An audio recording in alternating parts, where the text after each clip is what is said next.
Le thème de ce matin, c'est « Ne fouillons pas l'opportunité de bénir ».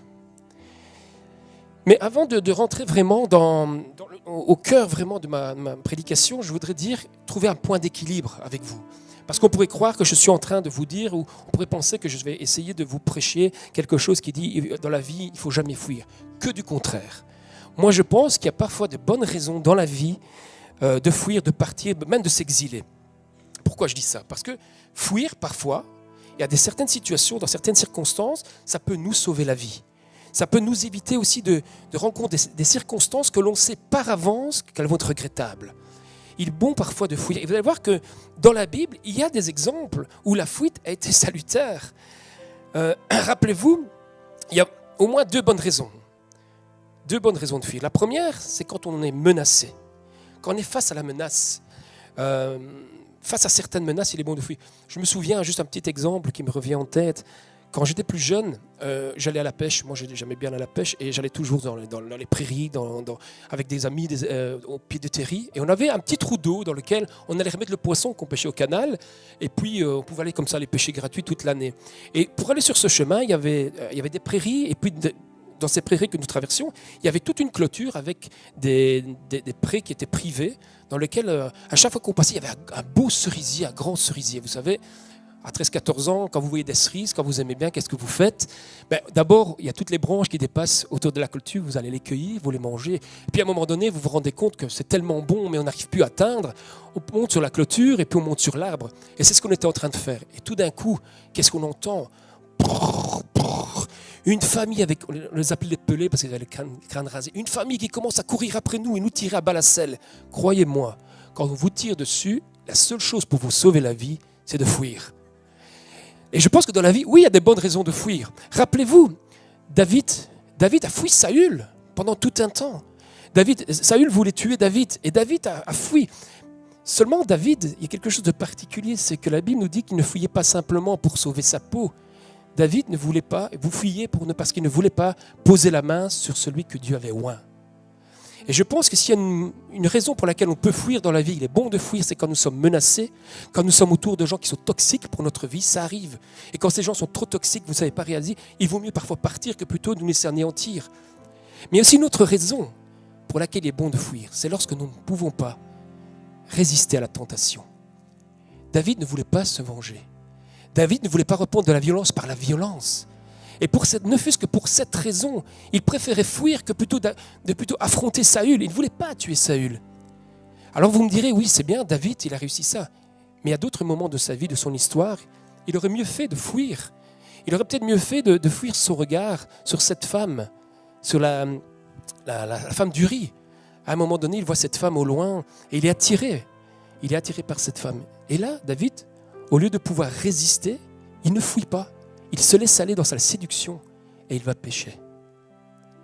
Par contre, Joseph, qui a vécu la même chose, vous vous souvenez, avec la femme de Potiphar, il se retrouve et cette femme vient auprès de Joseph. Et vous savez, la séduction, je parle de ce type de séduction, mais il y a des tas de types de séduction. Et elle vient, et elle dit, c'est toi qui s'occupe des affaires de mon mari? Mais viens voir si ma chambre est belle, quelque part. C'est ce qu'elle lui dit. Viens voir si mon lit est bien moelleux. Dis, tu ne veux pas essayer aussi mes bras? Dis, tu ne veux pas essayer aussi... Vous voyez? Et Joseph, qu'est-ce qu'il a fait? Mes frères, qu'est-ce qu'il a fait, Joseph? Il a escapé. Il est parti. Je pense que devant la tentation, parfois, quand on ne peut pas résister, si nous ne voulons pas briser finalement notre alliance et notre engagement avec Dieu, il vaut mieux fuir. Et donc c'est pour ça que je veux qu'on ait un point d'équilibre. Je ne suis pas en train de dire ce matin qu'il ne faut jamais fuir. Mais le message de ce matin, c'est que parfois, si parfois fuir peut nous sauver la vie, à l'inverse aussi, lorsque nous fuyons parfois, nous pouvons être un obstacle au salut des autres. Et c'est pour ça que j'aimerais vous parler d'un personnage extraordinaire, je trouve, dans la Bible, qui est Jonas. Je ne sais pas si vous connaissez un peu Jonas, mais Jonas est à la fois un homme contrasté. À la fois, il me fait rire, en même fois, à certains moments, il m'attriste, et à certains moments, il m'irrite. Mais Jonas est un peu chacun d'entre nous. On a tous, je pense, un Jonas qui sommeille en nous. Parce que Jonas est à la fois un exemple à suivre à certains moments de sa vie, et à certains moments, il est un exemple à ne pas suivre. Je suis à certains moments un exemple à suivre. À certains moments, je suis aussi un exemple à ne pas suivre. Et c'est pour ça que j'aimerais parler de Jonas ce matin. Et avant de parler, d'aller plus en profondeur, on va lire ensemble. On va essayer de résumer, se remettre en mémoire cette histoire pour ceux qui ne s'en souviennent plus, ou peut-être, voilà, il est toujours bon de se remettre dans le contexte. Et on va lire quelques passages. Alors, premier chapitre, on le lit ensemble. La parole de l'Éternel fut adressée à Jonas, fils d'Amittai. Juste parenthèse, vous savez que Jonas signifie colombe et Amittai signifie vérité. Donc, Joseph parlait justement des noms qui proclament une destinée. La parole de l'Éternel fut adressée à Colombe, la colombe qui nous fait penser au Saint-Esprit. Hein, j'y reviendrai peut-être tout à l'heure si j'ai le temps, il y a tellement de choses à dire sur le livre de Jonas. Fils de la vérité en ces mots. Et Dieu lui dit, lève-toi, va à Ninive, la grande ville, et crie contre elle, car sa méchanceté est montée jusqu'à moi. Et Jonas, alors là c'est extraordinaire, Jonas pourtant est prophète, il connaît Dieu, et Jonas se leva pour s'enfuir à Tarsis, loin de la face de l'Éternel. Tarsis était complètement l'opposé. Si Ninive était à plus ou moins 1000 km de là où était Jonas, Tarsis se trouve à 3400 km. Jonas fuit, il part de l'autre côté, il se barre. Il descendit à Jaffo, ou Jaffa selon les versions, et il trouva un navire qui allait à Tarsis. Il paya le prix du transport et s'embarqua pour aller avec les passagers à Tarsis, loin de la face de l'Éternel. Mais l'Éternel fit souffler sur la mer un vent impétueux, et il s'éleva sur la mer une grande tempête. Le navire menaçait de faire naufrage. Puis ils prirent... Ah oui. Nous sommes au début, vous connaissez l'histoire. Jonas est sur le navire, Jonas part, tout le monde s'inquiète, tout le monde est préoccupé parce qu'on se rend compte que c'est une tempête qui n'est pas normale. Et puis les marins essaient de savoir qu'est-ce qui se passe. Ils trouvent même Jonas en train de dormir alors que les autres essaient de faire tout, sont en train de faire tout ce qu'il faut pour essayer de se sauver. Jonas dort et puis ils apprennent que par la bouche de Jonas, que finalement ce qui leur arrive, c'est de sa faute. Jonas comprend que Dieu est en train de faire quelque chose, Dieu est en train de l'interpeller et que s'ils sont dans la situation dans laquelle il est, c'est à cause de sa fuite. Et qu'il met par sa fuite en danger les marins. Et puis, on arrive à la fin du chapitre 1, versets 15 et 16. Puis ils prirent Jonas, le jetèrent dans la mer, et la fureur de la mer s'apaisa. Ces hommes furent saisis d'une grande crainte de l'Éternel, et ils offrirent un sacrifice à l'Éternel et firent des vœux. Chapitre 2, l'Éternel fit donc, alors que Jonas avait dit « Faites-moi mourir », et vous savez que les marins, à un certain moment, ils vont même dire à Dieu « Écoute, on n'a pas... ne nous rend pas coupables de quelque chose qu'on ne veut pas faire. On n'a pas envie de tuer, mais ils se rendaient bien compte que malgré qu'ils essayaient de revenir, Dieu leur avait imposé de jeter Jonas par-dessus bord. L'Éternel fit venir donc un grand poisson pour engloutir Jonas, et Jonas fut dans le ventre du poisson 3 jours et 3 nuits. Jonas, dans le ventre du poisson, pria l'Éternel son Dieu. Je fais une petite parenthèse, c'est 3 jours et 3 nuits. Quand vous relirez le livre de Jonas, c'est un moment de grâce. C'est un moment où Dieu va donner la faveur à Jonas pour se remettre en question. Un peu comme Christ a fait pour nous. Jésus dira que Jonas, le signe de Jonas sera aussi un signe pour ceux de son temps. Comme Jésus a passé 3 jours et 3 nuits, par sa mort et par sa résurrection, c'est un temps de grâce. Aujourd'hui, notre grâce est toujours là parce que nous sommes graciés par la mort et la résurrection de Christ. Par sa mort et sa résurrection, par son passage à la croix. Et donc, Jonas passe 3 jours dans une cavité et pendant ces 3 jours, il se remet en question.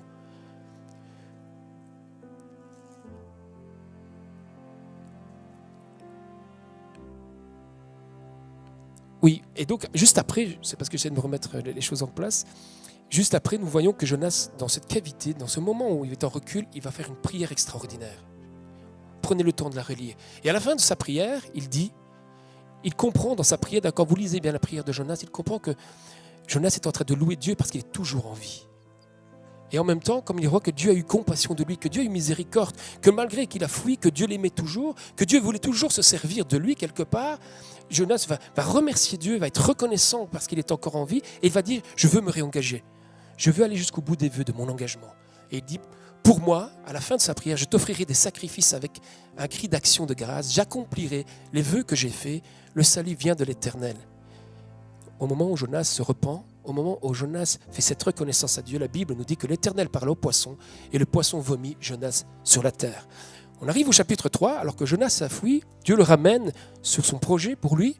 La parole de l'Éternel fut adressée à Jonas une seconde fois en ces mots. « Lève-toi, va à Ninive, la grande ville, et proclame-y la publication que je t'ordonne. » Et Jonas se leva et alla à Ninive selon la parole de l'Éternel. Jonas fit d'abord dans la ville une journée de marche. Il criait et disait encore 40 jours et Ninive est détruite.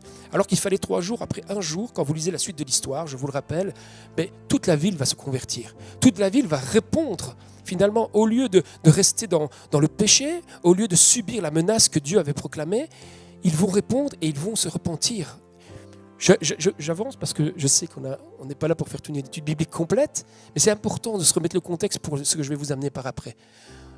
À la fin du chapitre 3, Dieu vit qu'ils agissaient ainsi en parlant des Ninivites et qu'ils revenaient de leur mauvaise voie. Alors Dieu se repentit du mal qu'il avait résolu de leur faire et il ne le fit pas. On arrive au chapitre 4. Moi, dans mon esprit, quand je n'avais pas encore lu l'histoire tout entière, je me dis, Jonas, il doit se réjouir quand même. Il aurait dû se réjouir. Si moi, Dieu m'a envoyé quelque part vers les païens et qu'après avoir prêché, ces païens se convertissent, je serais heureux. J'aurais été heureux. Enfin, c'est ce que je crois en tout cas. Mais on verra peut-être tout à l'heure qu'il y a des moments peut-être où je ne me réjouis pas tant que ça lorsque Dieu bénit les autres. Cela dit plus fort à Jonas. Et Jonas, au lieu d'être heureux, il fut irrité. Il implora l'Éternel et il dit « Ah, Éternel, n'est-ce pas ce que je disais quand j'étais encore dans mon pays ? C'est ce que je voulais prévenir en fouillant à Tarsis. Car, et là, pour moi, c'est extraordinaire ce qu'il va répondre à Dieu. Je me dis, mais c'est dingue, c'est fou. C'est fou ce qu'il va dire Dieu. Tu sais pourquoi je fouille ? Parce que je savais que tu es un Dieu compatissant et miséricordieux, lent à la colère et riche en bonté, et qui te repent du mal. Maintenant, il dit, pire encore, Éternel, prends-moi donc la vie, car la mort m'est préférable à la vie. L'Éternel répondit, Jonas, écoute un peu, est-ce que tu fais bien de t'irriter ? Alors l'histoire continue et c'est là qu'on apprend que Jonas a expliqué à Dieu pourquoi. Et puis, vous savez, Jonas est plein de contrastes. En même temps, il dit je veux mourir. Et en même temps, il va monter au haut de la colline, il va se faire une petite cabane. Il veut se mettre là pour vérifier ce qui va se passer à Ninive. Enfin, il y a plein de questionnements. Et Dieu va faire pousser un arbre pour lui donner de l'ombre. Il est tout content. Et à ce moment-là, il revient tout heureux. Et puis, Dieu, pour l'enseigner, parce que le Seigneur vient le reprendre, il veut l'enseigner quelque chose qui sera la miséricorde. Dieu, avec un petit ver, alors qu'il l'avait sauvé avec un grand poisson, avec un petit ver, il fait mourir ce ricin, entre guillemets, on n'est pas sûr que c'est un ricin, mais en tout cas cet arbre. Et puis, cet arbre s'en va. Jonas, il subit la chaleur, il subit l'insolation, enfin tout ce qu'on peut imaginer, et il s'irrite une fois de plus. Il s'irrite parce qu'il s'était tellement attaché à cet arbre, il ne comprend pas pourquoi Dieu l'a fait partir, en fait, cet arbre. Il lui faisait tellement de bien. Et Dieu dit à Jonas, une fois de plus, fais-tu bien de t'irriter, Jonas ? Car fais-tu bien de t'irriter à cause de ce ricin, de cet arbre ? Il répondit, je fais bien de m'irriter jusqu'à la mort. C'est un têtu quand même. Hein. Dans le Borinage, je dirais, quelle tête de mule quand même. Dieu est en train de lui faire comprendre, non, oui, je fais bien de m'irriter, il dit à Dieu. Il continue. Tu as pitié, et Dieu lui dit, tu as pitié du ricin qui ne t'a coûté aucune peine et qui ne t'a pas fait croître, qui est né dans une nuit et qui est péri dans une nuit. Et moi, Jonas, tu m'en veux ? Je n'aurai pas pitié de Ninive, la grande ville dans laquelle se trouvent plus de 120 000 hommes qui ne savent pas distinguer leur droite et leur gauche, et des animaux en grand nombre. Je fais juste une petite parenthèse. Ces hommes qui ne savaient pas distinguer leur gauche et leur droite, ce n'étaient pas des imbéciles. Hein. Il faut le comprendre spirituellement. Ils ne savaient pas ce qui était bon, ce qui était bien. Ils ne savaient pas ce qui était bien ou mal, bon, juste. Dieu, voilà. Après, maintenant qu'on a ce contexte en tête, ce qui est important, c'est de se dire, mais finalement, je voudrais vous parler de la fuite de Jonas. 3 points. La fuite de Jonas, quand Dieu vient chercher son enfant, son prophète, et ça va être les 3 points qui vont nous intéresser ce matin, et la question que Dieu pose à Jonas, mais qu'il pose aussi en chaque Jonas qui dort en nous, en fait. Fais-tu bien de t'irriter ? 3 points qui nous intéressent. La fuite de Jonas. Alors, remettons-nous dans le contexte spirituel de l'époque. Jonas est un prophète. C'est un prophète qui est connu de l'Éternel. Il connaît Dieu. Il craint Dieu. Jonas n'est pas à sa première prophétie. C'est quelqu'un que Dieu avait déjà utilisé. Le livre des rois nous rappelle que Dieu avait envoyé Jonas auprès du roi Jéroboam II, le roi de l'époque, qui est un des pires rois d'ailleurs d'Israël. Et il va lui prophétiser que Dieu va lui permettre de reprendre tous les territoires du nord. Donc Jonas est quelqu'un qui sait ce que c'est d'être prophète. Il sait qu'annoncer la parole de Dieu, il n'est pas neuf. Et Dieu ne choisit pas Jonas par hasard comme ça. Mais en même temps, à son époque, et c'est ça qui est important d'avoir en tête, parce qu'on se dit, mais pourquoi Jonas, il est aussi irrité, qu'est-ce qui se passe ? À la même époque, il y avait un autre prophète, Amos. Amos va prophétiser aussi sur Israël. Il va prophétiser aussi sur Israël, qui est sous le règne de Jéroboam II, mais lui, sa prophétie est quand même beaucoup plus négative. Il n'est pas en train de parler de victoire, il n'est pas en train de parler de récupération, il est en train de dire à Israël que Dieu, si Israël reste dans son état spirituel actuel, il risque d'être anéanti. Que Dieu va venir juger aussi son peuple. Et donc Jonas a ça en tête. quelque part, Dieu qui lui dit, vas-y, va prêcher, va annoncer finalement à mes ennemis qui risqueraient peut-être d'être le peuple qui va venir anéantir, parce que Ninive était la capitale de la Syrie. Il connaît cette prophétie, il sait cette prophétie. Et pour lui, c'est inconcevable. Il ne peut pas comprendre ça. Et ce qui est important, est-ce qu'il faut nous rappeler qu'à chaque fois que Dieu fait une prophétie, que ce soit dans la plupart du temps dans la parole de Dieu, à chaque fois que Dieu annonce ce jugement, Dieu annonce une menace, mais avec la menace, il y a toujours une solution. Il y a toujours un temps de grâce. Et il y a toujours ce temps de grâce. Et c'est ça que Dieu va essayer d'enseigner à Jonas, c'est que Jonas, je t'ai donné un temps de grâce. Les trois nuits que tu as passées dans la baleine, c'est ton temps de grâce. Je suis venu te rechercher. Israël sait, connaît. Israël peut encore se revenir. D'ailleurs, dans la prophétie d'Amos, il est écrit, et je pense que je l'avais mis au chapitre 5, verset 4, quelle était la solution? Dieu dit à Israël, cherchez-moi et vous vivrez, dit l'Éternel. Devant chaque jugement, il y a toujours une solution. Dieu laisse toujours un temps de grâce. Nous sommes encore dans le temps de la grâce. Et je voudrais y revenir tout à l'heure par rapport à ça. Donc c'est dans ce contexte que Dieu interpelle Jonas. Et Jonas connaît ses alternatives. Jonas est en train de se dire, ouh là là, est-il possible quand je vois mon peuple qui ne revient pas à Dieu, qui risque d'être anéanti par un peuple, par des païens, par une nation étrangère, est-ce que moi je peux y arriver? Est-ce que tu me demandes, qu'est-ce que tu me demandes d'aller dire à mes ennemis, d'aller donner une possibilité à mes ennemis de te connaître? Quelque part, c'est ça qu'il fait. Et on voit bien que ce n'est pas la peur, comme je disais tout à l'heure, qui fait fuir Jonas. C'est simplement parce qu'il savait que Dieu était compatissant. C'est à cause de son état d'âme. C'est son état d'âme à Jonas qui l'empêche d'aller bénir ses ennemis. Et vous allez voir que cette demande que Dieu fait à Jonas, la question qu'on doit se poser ce matin à notre Jonas, c'est la même chose. Est-ce que tu es prêt d'aller bénir ton ennemi? Je n'irai même pas jusqu'à nos ennemis. Est-ce que nous sommes prêts à aller bénir ceux qui nous dérangent? Alors parfois, c'est vrai, on a l'impression qu'on est plein d'amour, qu'on est plein d'entraide, qu'on est dans la loi de l'Éternel. Mais on a parfois déjà difficile de bénir celui qui nous dérange, celui qui nous a frustrés, celui qui ne nous a pas dit bonjour, celui qui nous a oubliés, celui qui peut-être nous a un jour blessés. On a déjà du mal parfois à bénir notre frère, notre sœur en Christ. En tout cas, moi ça m'arrive. Peut-être qu'à Beaudour, ça ne vous arrive jamais. Mais parfois, c'est tellement difficile, je me dis, mais alors comment aller bénir mon ennemi? Comment aller plus loin? Par quel chemin est-il possible? Jonas, il dit, Seigneur, c'est pas possible. Tu me demandes l'impossible. Tu me demandes d'aller bénir d'abord des païens, des gens qui ne t'honorent pas. Tu me demandes d'aller bénir des gens même qui ont des idoles, des gens qui vont venir, qui nous en valent, qui nous ont déjà menacés, qui nous ont déjà fait la guerre. Et tu me demandes d'aller prêcher, d'aller proclamer que tu vas les juger en laissant une opportunité d'être sauvé. Ce message que Dieu envoie à Jonas, c'est un acte prophétique. Bien sûr, son message était prophétique, mais c'est aussi un acte prophétique parce qu'en faisant cet acte, en obéissant à Dieu, Jonas préparait la venue du Messie. Le Messie n'était pas que pour Israël. Dieu n'était pas le Dieu national. Il aurait pu être le Dieu national si Israël était resté constamment dans sa fidélité. Mais Dieu est avant tout, et c'est ce que Dieu veut dire à Jonas. Jonas, je suis avant tout le Dieu des hommes qui se repentent, qui reviennent à moi. Tout être humain, quel que soit le moment, s'il revient à moi, je deviens son Dieu. Alors oui, Jonas, si un païen se convertit, si une nation se convertit, païenne, je suis prêt à le sauver, au détriment même de mon peuple qui s'est éloigné de moi. Parce que ce n'est pas parce que nous sommes le peuple de Dieu, ce n'est pas parce que nous sommes élus par Dieu que nous pouvons faire tout et n'importe quoi. Lucrèce le rappelait encore ce matin. Et c'est ça que je dis, c'est incroyable comment l'Esprit peut nous parler. Dieu nous appelle à suivre la loi de son royaume. Dieu nous appelle à vivre la loi de l'amour. Alors cet amour, c'est compliqué, c'est difficile. Moi, je n'y arrive pas toujours, mais je vais y venir après, parce que c'est quelque chose qui est important. Comment on peut arriver et aller un peu plus loin? Je disais, c'est à cause de son état d'âme. Et Jonas dit, je ne t'envoie pas. C'est un peu comme si Dieu disait à Jonas, oui, je vais noter un peu ça. Jonas, je ne t'envoie pas pour que tu sois mon instrument de condamnation, mais pour que tu sois un instrument de mon salut. N'est-ce pas le message que Jésus a dit à un certain moment? Je ne suis pas venu pour condamner le monde, mais je suis venu pour le sauver. Qu'est-ce que ça veut dire? Alors on pourrait se dire, ah oui, alors tout le monde est sauvé, tout le monde... Vous connaissez tous les extrêmes.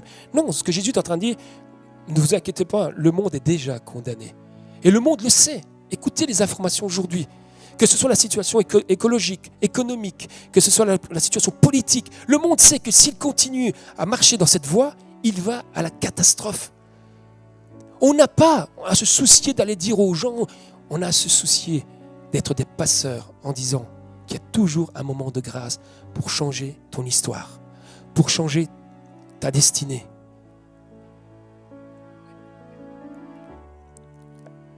Alors Dieu dit quelque part à Jonas, et quand je parle de Jonas, notre Jonas à nous, prenez toujours cette idée.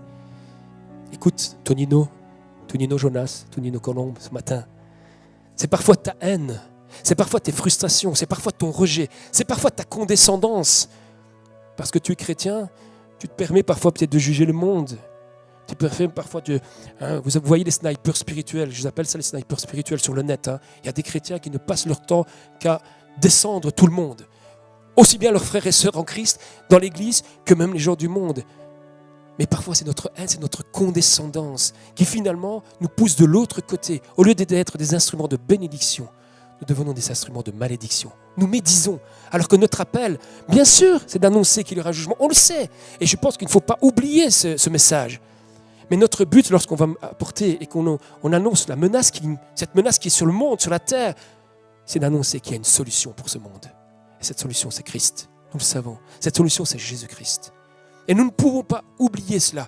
Parce que si nous oublions cela, oui, nous croyons, parfois on croit jouer à Jésus, qui veut reprendre les autres, mais nous oublions que s'il y a une justice, il y a aussi de l'amour. Et que dans la Bible, il y a toujours l'équilibre. La justice de Dieu est toujours équilibrée avec l'amour. Et l'amour de Dieu est toujours équilibré avec sa justice. C'est fondamental. En fin de compte, Dieu demande à Jonas d'agir de la façon, et ça c'est quelque chose qui est extraordinaire, je trouve. Dieu demande à Jonas d'agir de la façon qui est peut-être pour moi, et je dis bien pour moi ce matin, je dis c'est ma bonne idée, la façon la plus noble, la plus élevée, la plus gracieuse qu'un être humain est appelé à réaliser dans sa vie, s'il en a l'opportunité, c'est d'aimer, de bénir celui qui nous maudit. Qu'est-ce qu'il y a de plus puissant, qu'est-ce qu'il y a de plus grand que d'agir et de pouvoir arriver à faire cela? Derrière ça, je vous dis, si on prend le texte du Sermon sur la montagne, Matthieu 5, versets 43-45, est-ce que nous ne sommes pas mandatés à cela aussi, nous chrétiens? Est-ce que Jésus-Christ ne nous demande pas aussi ce mandat? On va le lire. Vous avez appris qu'il a été dit, tu aimeras ton prochain et tu haïras ton ennemi. Mais moi, je vous dis, aimez vos ennemis, bénissez ceux qui vous maudissent, faites du bien à ceux qui vous haïssent, priez pour ceux qui vous maltraitent et qui vous persécutent, afin que vous soyez fils de votre Père qui est dans les cieux. Oh, je rappelle que par ma propre force, je n'y arrive pas, mais je vais revenir par après. Mais ce n'est pas parce que je n'y arrive pas que je dois rabaisser, que je dois diminuer la vision de Dieu pour son peuple. Nous devons tous ensemble marcher vers cette vision. Et Dieu nous le rappelait encore tout à l'heure par les paroles que Lucrèce nous rappelait dans la louange. Car il fait lever son soleil sur les méchants et sur les bons. Et il fait pleuvoir sur les justes et les injustes. Dieu a la miséricorde pour tout le monde. Pourquoi je n'aurais pas de la miséricorde aussi pour les autres? Si vous aimez ceux qui vous aiment, et ça, c'est extraordinaire, Jésus avait toujours le déclic pour nous faire. C'est vrai, si vous aimez ceux qui vous aiment, quelle récompense méritez-vous? Finalement, est-ce que les publicains aussi n'agissent pas de même? Et si vous saluez seulement vos frères, que faites-vous d'extraordinaire? Les païens aussi n'agissent-ils pas de même? Est-ce que les gens du monde ne sont pas aussi de ce côté-là? Moi, je connais des gens très bien dans le monde, qui ne sont pas encore convertis, qui n'ont pas donné leur cœur à Dieu, mais qui sont très bien, des gens qui savent aimer, qui savent accueillir, qui savent faire du bien à ceux qu'ils aiment. Mais la loi du royaume, elle est au-delà de l'amour, de rendre de l'amour seulement à ceux qui nous aiment. Elle va bien au-delà. Soyez donc parfaits, visez cette perfection. Nous ne sommes pas parfaits, mais Dieu veut nous rappeler que nous sommes perfectibles.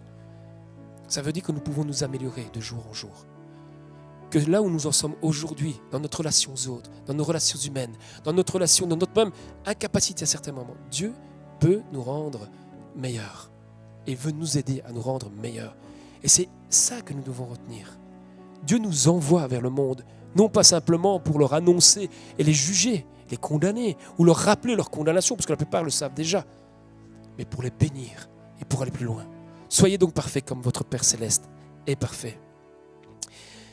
J'écrivais ceci en méditant. L'application du sermon sur la montagne est à la fois, pour ma part, la réforme la plus puissante que l'humanité pourrait connaître.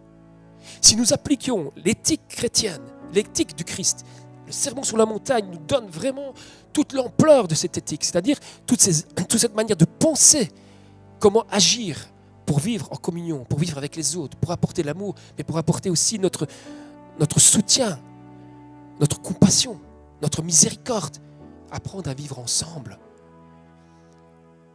Le sermon sur la montagne est la réforme la plus puissante que l'humanité peut connaître. Et en même temps, je suis convaincu, c'est le plus grand programme d'évangélisation qui puisse exister. Car annoncer l'évangile, ce n'est pas simplement intellectualiser, ce n'est pas simplement se réduire à partager les belles promesses qu'il faut partager. Moi, je me réjouis quand je vois les promesses que Dieu fait dans nos vies, je me réjouis des promesses que Dieu a pour nous.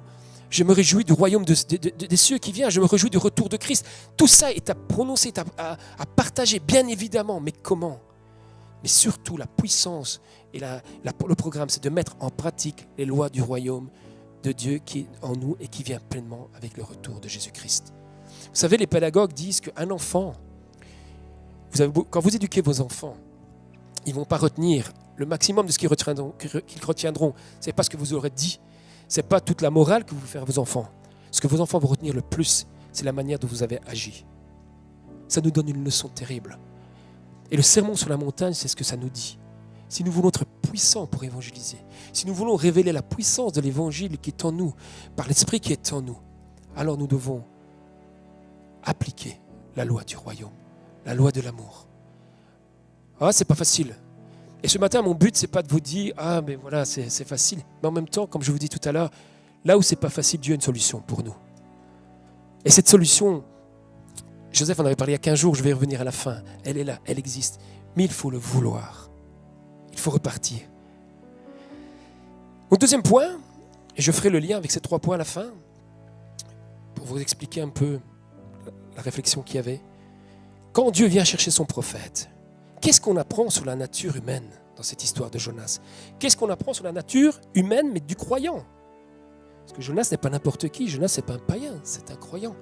Qu'est-ce que j'apprends sur ma propre nature, finalement ? Que ma nature a une tendance forte, à certains moments, à fuir la parole de l'Éternel lorsqu'elle ne me convient pas. Il est facile de suivre la parole de Dieu quand elle me convient.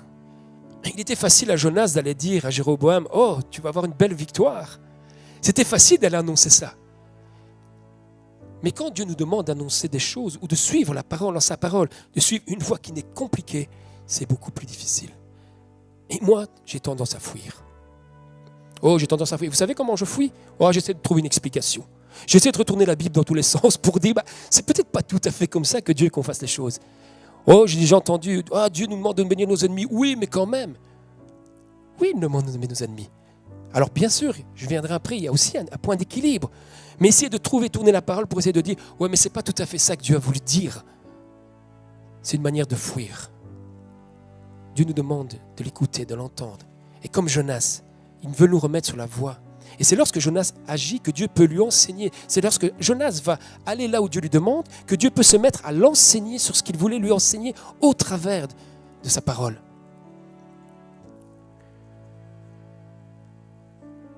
Quand les croyants que nous sommes fuient la face de l'Éternel, nous finissons par rencontrer bien évidemment, comme Jonas, des grosses tempêtes.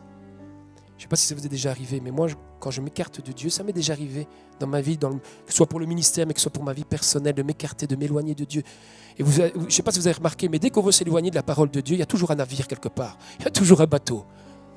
Ça peut être le sport, ça peut être nos passions, ça peut être notre boulot, ça peut être des tas de choses. Il y a toujours un navire pour nous faire fuir.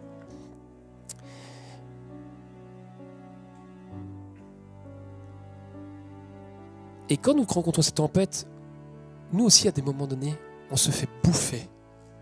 Et dans ces moments de tempête, alors qu'on suit on se rend compte que finalement, on n'est ni plus avec Dieu. Et là où on pensait qu'on allait pouvoir voyager, on est un peu pris, bloqué. Et on est bouffé par les situations de la vie. Et dans ces moments, c'est dans ces moments, finalement, qu'on est enfermé dans nos pensées, qu'on s'enferme dans nos idées noires, qu'on s'enferme finalement en se disant, mais on ne voit plus clair, on ne se sent plus à notre place. C'est dans ces moments-là, il y a deux manières de vivre ces moments-là. Comme Jonas était bouffé par le poisson, il ne voyait pas tout de suite peut-être que c'était Dieu, il a compris par après. Il y a deux manières d'agir face à ces situations où nous sommes éloignés de Dieu. Ou parfois, on s'est dit, mais où je suis, où j'en suis? La première, soit on se laisse mourir et on subit. Jonas aurait pu se laisser mourir dans le poisson et ne pas comprendre et pas essayer de comprendre ce qui lui arrivait. Ou alors il y a une deuxième manière. Dans ces situations difficiles, compliquées, où vous vous sentez peut-être seul parce que vous vous êtes éloigné, parce que vous ne trouvez plus le chemin, parce que vous ne comprenez plus ce que Dieu veut pour votre vie. Il y a une deuxième façon, c'est de comprendre, de se ressaisir pour demander à Dieu de nous sortir de cette cavité, de nous réengager avec lui et d'aller là où il veut que nous ayons. Et c'est ce temps de grâce. Ce temps de grâce existe. Et dans l'histoire de Jonas, ce qui est magnifique, c'est qu'on pense toujours à la grâce pour les autres. Et il y a un temps de grâce pour Ninive. C'est 40 jours. Oui, il leur a fallu un jour. Mais Jonas aussi, qui était un homme de Dieu, un prophète, a eu aussi son temps de grâce. Et dans nos vies, nous avons aussi besoin de nous retrouver et de ressaisir, que Dieu nous laisse aussi des moments pour se ressaisir, pour repartir. Qu'est-ce qu'on apprend sur Dieu dans cette histoire? Et ça, c'est intéressant. 4 choses. 1. Dieu aime Jonas, Dieu nous aime, malgré notre caractère. C'est pas extraordinaire ça? Dieu t'aime, Dieu nous aime malgré notre caractère. Dieu nous aime malgré notre désobéissance. C'est pas notre désobéissance qui va empêcher Dieu de nous aimer, malgré notre mécontentement, même si nous l'exprimons fort, même si d'une manière forte on dit « Oh, je ne veux plus rien avoir avec l'Église, je ne veux plus rien avoir avec toi Seigneur. » Dieu continue à nous aimer malgré tout. 1, nous avons un Dieu de compassion, un Dieu d'amour. 2, Dieu veut rechercher son enfant, son prophète, pour lui faire grâce et lui enseigner la miséricorde. Parce que bien souvent, quand on s'éloigne de Dieu, et je vais parler plutôt du côté des relations qu'on peut avoir avec les autres, on s'éloigne parce qu'on a l'impression finalement que les autres sont moins bons que nous. Oh, il m'a frustré. Oh, il ne m'a pas dit bonjour. Oh, il ne m'a pas rendu visite. Oh, ceci, oh, cela. Quelque part, quand on commence à faire ça, on est en train de dire, regarde. Ils disent qu'ils sont chrétiens. Oh, mon frère dit qu'il est chrétien. Oh, oui, non, je m'en vais. Comme si on était meilleur que les autres. Comme si j'étais meilleur que mon frère, que ma sœur. Comme si je méritais plus que ma sœur ou mon frère. Non. Quand le Seigneur vient reprendre Jonas, il veut lui enseigner. Jonas, est-ce que tu fais bien de t'irriter? Est-ce que tu fais bien de t'irriter? Est-ce que tu mérites mieux que Ninive? Qu'est-ce que tu as fait, toi, pour mériter mieux que la compassion, la miséricorde que je peux avoir pour les Ninivites? Jonas n'était pas un moqueur. Jonas n'était pas un blasphémateur. On voit entre Dieu et Jonas, je trouve, quelque chose de beau et de bien. C'est qu'on a l'impression d'être non pas dans un conflit entre quelqu'un qui refuse Dieu ou quelqu'un qui rejette Dieu. Je pense qu'une fois qu'on rejette Dieu, laisse aller les choses. Mais on est dans un conflit comme si un père et un fils ne sont pas d'accord. C'est comme ça un peu que je vois Jonas et Dieu. Ah, Jonas craint Dieu, on le voit dans l'histoire. Oui, Jonas, bien sûr, il ne peut pas comprendre encore l'amour de Dieu tellement aussi fort. D'ailleurs, c'est incompréhensible pour lui. Mais cette relation que Dieu a avec Jonas, Dieu a parfois aussi avec nous. Il vient nous reprendre. Et parfois, on peut t'irriter. Moi, ça m'est déjà arrivé, alors je ne sais pas vous, mais dans mes prières, de dire à Dieu, mais je ne te comprends pas, je ne te comprends plus. Ce n'est pas pour autant que Dieu ne m'aimait pas, ce n'est pas pour autant que Dieu ne m'aime plus. Mais Dieu est tellement patient, Dieu est tellement bon, Dieu veut tellement venir nous enseigner, m'enseigner, qu'il prend le temps qu'il faut pour que je comprenne pourquoi j'en suis là et pourquoi il veut me remettre sur telle ou telle voie dans ma vie. La grâce de Dieu, dans cette histoire, et je prends vite des éléments comme ça, mais qui, je trouve, sont très importants pour notre vie de tous les jours. La grâce de Dieu comporte 3 grandes vertus. Et des vertus que nous devons aussi acquérir. Et ces vertus, si vous regardez bien, on les trouve dans les fruits de l'esprit. On vient petit à petit au comment. Et il y a au moins 3 vertus que je relève. Ce sont des qualités qui ne sont pas naturelles en l'homme. Des qualités qui ne sont pas naturelles en moi. Des qualités. La première, c'est la patience. Dieu est un Dieu patient.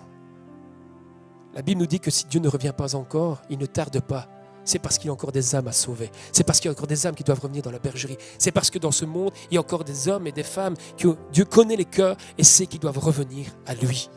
Dieu est patient.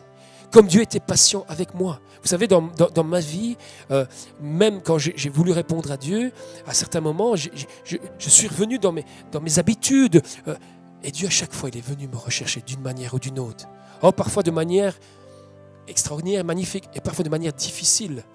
Mais Dieu est venu me rechercher, m'a redonné des temps de grâce pour que je remarche avec lui. Dieu est patient. Dieu a de l'attachement. Dieu s'attache à nous. Et si Dieu voulait bénir les Ninivites, si Dieu voulait bénir les païens, c'est parce qu'il savait qu'il y avait une possibilité de salut. Parce que Dieu est l'attachement de l'être humain, de tout être humain. Pas que des chrétiens, pas que de nous. Même si nous bénéficions déjà de cette grâce. Nous vivons déjà ces temps d'amour. Nous pouvons les vivre, nous pouvons nous goûter aux fruits de l'esprit, nous pouvons goûter à la présence de Dieu. Mais Dieu aime aussi ceux qui sont encore dehors et qui sont aussi perdus. Qui sont peut-être bouffés par un poisson et qui ne savent peut-être pas que c'est Dieu qui les met dans un temps un temps de réflexion pour venir à lui. Dieu a de l'attachement. C'est notre Dieu. Notre Dieu est un Dieu miséricordieux, un Dieu patient, un Dieu vraiment plein de bonté, attaché à nous, attaché à tout être humain, à toute personne, et un Dieu qui a la volonté de faire miséricorde. Ce que Dieu veut dire à Jonas quand il dit « Jonas, fais-tu bien de t'irriter? Est-ce que tu comprends ce que tu s'est passé avec moi? J'ai eu miséricorde pour toi. Je ne t'ai pas laissé mourir. Je t'ai laissé un temps de grâce. Je t'ai laissé le temps pour te rendre compte que tu avais désobéi à ma parole. Je t'ai laissé le temps de voir que finalement, là où finalement j'aurais pu te dire, écoute, tu ne veux pas de moi, c'est bon, je te laisse partir. Jonas, est-ce que tu méritais mieux que les Ninivites? Alors vous savez, quand vous lisez le livre de Jonas, ce qui est extraordinaire, c'est qu'on n'a pas la réponse à la fin. Il n'y a pas la réponse vraiment. Mais ce questionnement reste pour nous aussi aujourd'hui. Faisons-nous bien de nous irriter contre le monde? Faisons-nous bien de nous irriter contre notre frère, nos sœurs, contre peut-être des autres chrétiens avec lesquels on est en désaccord parfois. Je disais tout à l'heure, je suis triste, attristé, quand je vois sur le net, et si je dis que ça existe sur le net, c'est que ça existe aussi dans le cœur des gens qui sont en train de flinguer sans arrêt. Et oh, toi tu es calviniste, ceci, boum, ah, toi tu es adventiste, boum, ah, toi tu es ceci, tu es cela. Je suis triste de voir que même des chrétiens qui, au lieu d'avoir une parole de bénédiction, apportent une parole de malédiction. Qu'est-ce qu'a dit Jésus? Si une brebis s'égare, est-ce qu'il nous a dit qu'il fallait se réjouir de son égarement? Est-ce qu'il nous a dit qu'il fallait se réjouir et le laisser dans la gueule du loup? Est-ce qu'il a dit qu'il fallait devenir nous-mêmes des loups ravageurs qui venons dévorer et qui disons aux autres loups, allez venez, on va le dévorer parce qu'il n'est pas bon? Il a dit non, laisse là les brebis qui sont chez moi, va la rechercher. Oh, qu'est-ce que ça me réjouirait de voir les chrétiens qui, au lieu de répondre comme ça, du tac au tac, au lieu de répondre sur la place publique, parce que c'est devenu une place publique, là où on jette les pierres finalement. Il n'y a rien qui a changé sous le soleil. Aujourd'hui c'est numérique, mais on met des gens sur la place publique et on les lynche, on leur jette des pierres. Qu'est-ce que je me réjouirais si au lieu d'agir comme ça, en privé, on se parlait, on s'édifiait, on s'exhortait, et on a eu de la miséricorde et de la compassion. Oh, on aurait certainement un impact encore plus grand, même sur les réseaux sociaux. Et les réseaux sociaux, mais dans la vie de tous les jours, c'est la même chose. C'est tellement difficile parfois, rien qu'une petite frustration d'aller voir son frère ou sa sœur et continuer à le bénir. C'est tellement difficile quand on est jaloux parfois de voir des gens qui réussissent dans leur vie, d'aller les voir et de continuer à les bénir encore plus. Et pourtant, c'est ce que Dieu fait avec nous. C'est ce que Dieu fait tous les jours de notre vie. Et ce que Dieu veut dire à Jonas, qui nous dit encore ce matin, si tu as reçu la grâce, à quoi ça sert de recevoir la grâce si ce n'est pas pour la partager? À quoi ça sert de recevoir la miséricorde de Dieu si ce n'est pas pour la refléter pour les autres? Alors, il y a 15 jours, Joseph avait dit quelque chose de très intéressant. Et je lui avais dit, c'était marrant parce que ça préparait déjà. Il disait que quand on voulait une réforme interne à sa vie, quand on voulait que Dieu vienne agir dans notre vie, il y avait toujours une atmosphère d'opposition. Et que l'opposition venait bien souvent de l'extérieur. Et c'est vrai que quand on veut chercher à avoir les bénédictions de Dieu, que Dieu a des bénédictions pour nous, il y a toujours l'ennemi qui va venir, il y a toujours quelque chose qui va venir nous empêcher. Mais il existe aussi, et ça complète vraiment ce message, lorsque l'on veut bénir les autres, lorsqu'on est appelé à bénir les autres, il y a aussi de l'opposition en nous. Et c'est ça le combat de la chair. C'est ça le combat spirituel. C'est ça le combat avec le Saint-Esprit. C'est de combattre cette chair. Oh, je ne suis pas mieux que vous, je vous le dis. Vous savez, quand quelqu'un vient m'emmerder, il m'emmerde. Excusez-moi l'expression. Si je me laisse aller à ma chair, j'ai envie de l'envoyer péter, j'ai envie de l'envoyer balancer. Mais lorsque je retourne, comme dit le psaume 1, qu'est-ce qu'il nous dit? Il nous dit que parfois il faut fuir. Ne vous arrêtez pas auprès des moqueurs, auprès de ceux qui se foutent de Dieu, auprès de ceux des injustes. Mais nous devons aller là où nous sommes bénis par la loi de l'Éternel, nous enraciner près des courants d'eau. Où est le courant d'eau? Ce n'est pas, bien sûr, auprès de ceux qui vont nous anéantir, mais c'est dans le Saint-Esprit. Et quand l'Esprit est là, quand nous laissons agir le Saint-Esprit en nous, alors s'il y a des Ninivites, alors s'il y a des païens, s'il y a des gens que nous devons aller bénir, il nous conduira. Et je crois fermement au rendez-vous divin. Jonas avait un rendez-vous divin. Ce que Jonas devait faire pour Dieu, ce n'était pas son propre programme d'évangélisation, ce n'était pas ça. Jonas, son programme, c'était de répondre au rendez-vous divin. Et il était l'outil, l'instrument que Dieu s'était choisi. Nous sommes l'Église. Nous sommes l'instrument que Dieu choisit. Dieu continue à choisir ses enfants, son Église, pour aller porter la bénédiction aux autres. Et la grande bénédiction, je pense, la grande puissance, c'est de marcher, non pas selon les limites que nous nous donnons à la loi de l'Éternel, mais en demandant à Dieu de nous transformer, de nous porter. Laissez l'Esprit vraiment agir en nous. Oh, ce ne sera jamais facile, ce ne sera pas toujours facile.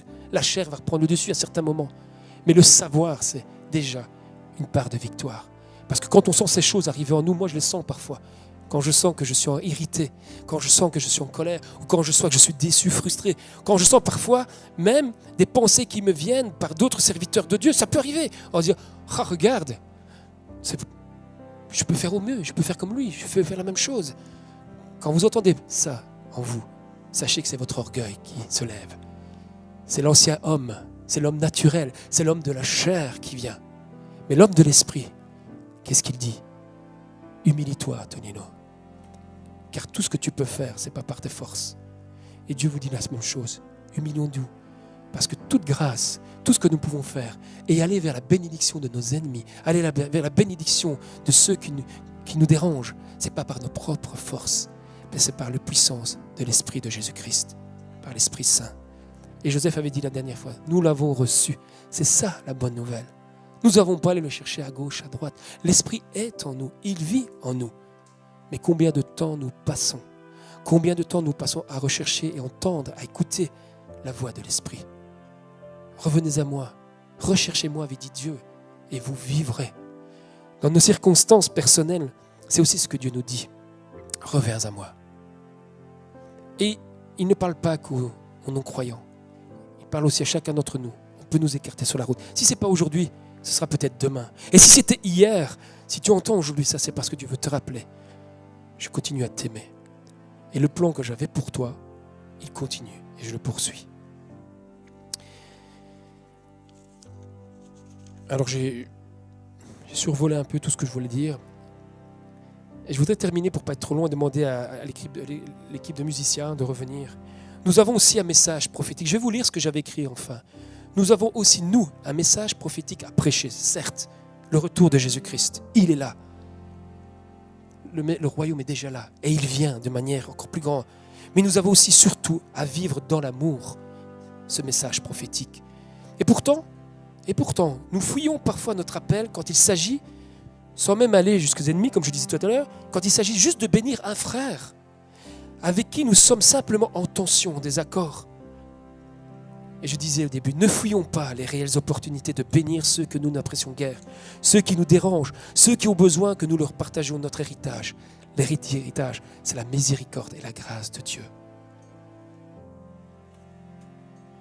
Cette grâce que Dieu a eue envers nous-mêmes, c'est la personne de Christ, son sacrifice à la croix. Bénir ceux qui nous maudissent, c'est l'empreinte même du Maître qui est en nous. Bénir ne veut pas dire, et je voulais mettre l'équilibre, je ne suis pas en train de dire non plus qu'il faut tout accepter. Tout. Bénir ne veut pas dire que nous devons les servir et que nous devons succomber à tous les sévices du monde et tous les autres. Ce n'est pas ça, pas du tout.